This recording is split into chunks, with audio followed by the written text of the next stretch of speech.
à tous, aujourd'hui je vais vous présenter la Corsair Harpoon en version Pro RGB.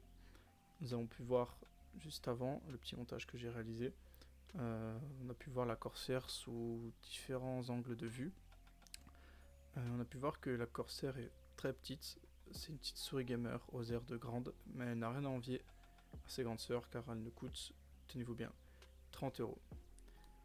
Avec son poids plume de 85 grammes, elle convient à tout type de main. Moi, j'ai des grandes mains, mais elle me convient très bien. J'en suis très satisfait. Son capteur optique peut se régler par palier de 1 dpi et peut monter jusqu'à 12 000 pour la version Pro. La version standard, 10€ moins chère, ne monte qu'à 6000 dpi. Je vais juste après vous montrer comment régler le RGB de la souris et également les dpi. Cette souris est exclusivement droitière, comme vous pouvez le voir. Elle est vachement profilée et elle vous conviendra dans tous vos FPS, RPG ou jeux de plateforme. Un petit peu moins dans les MOBA parce qu'elle ne possède que 6 boutons. Elle possède 2 boutons latéraux pour le pouce.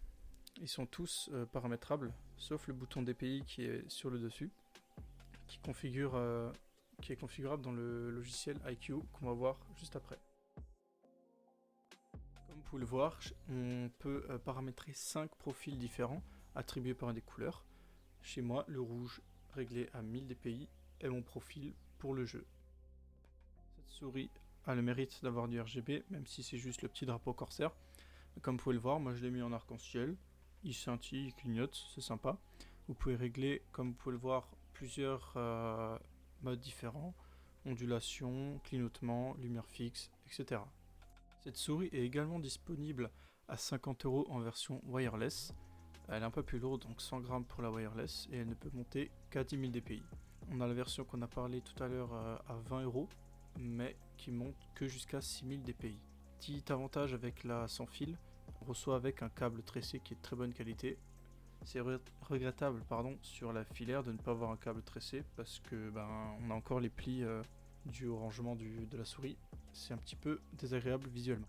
Je finirai donc par vous dire que si vous avez un budget de 30€ pour une souris, la Harpoon Pro sera parfaite.